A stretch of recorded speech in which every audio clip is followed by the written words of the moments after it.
At the White House with the latest. And Joe, that no-fly zone that the Ukrainians have been begging and pleading for is really a non-starter for NATO and the U.S. Yeah, right now the White House says that would be too much of an escalation, so they're not going to go the route of a no-fly zone. What they are doing is continuing to filter in weapons into Ukraine through countries like Poland and Romania. Last week, the U.S. and NATO allies did more than 17,000 weapons, including those anti-tank missiles. We're talking about aircraft now as well. And as Robert laid out, Russia's turning up the aggression, which means the window to get those weapons into Ukraine is closing. As the war rages on in Eastern Europe, Ukrainian leaders are preparing for another all-out Russian offensive, pleading for more help from the West, so far unsatisfied with the response. Зухвалість агресора – це чіткий сигнал для Заходу. In a video message, President Zelensky criticized Western leaders for what he called indifference to Russian shelling of civilian targets.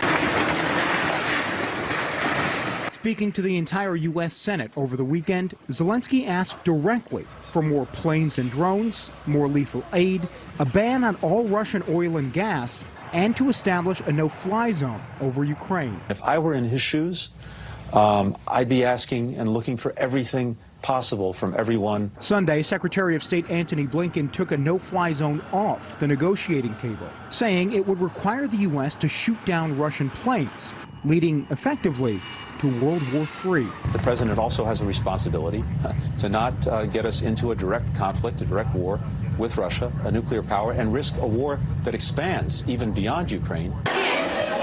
Meantime, two separate attempts at a ceasefire to allow Ukrainian civilians to safely leave the country were interrupted by Russian shelling, leading many world leaders to conclude Russia is committing war crimes. I think there needs to be a strong and clear investigation on this question. We need to make the case real clear and without any doubt. Ukrainian leaders aren't waiting for an investigation, asking the International Criminal Court to act against Russia now. Hey, welcome to Germany. And as the violence escalates, the U.S. sending 7,000 more troops to Germany to shore up NATO's eastern flank. Republican and Democratic calls for the Biden administration to cut off all Russian oil and gas are growing louder. Vladimir Putin has leverage over us. Why would we want that leverage to continue? Why would we have someone like him to have the power to raise gas prices on Americans?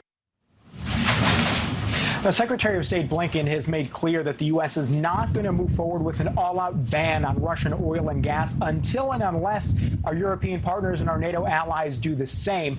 Congress, however, is on a different front. They may take that issue up this week. In fact, they're expected to, and it could pass in just a few days. Rudabeh. All right, great reporting, Joe Khalil. Thank you. New data confirming what you probably already know. Gas prices are the highest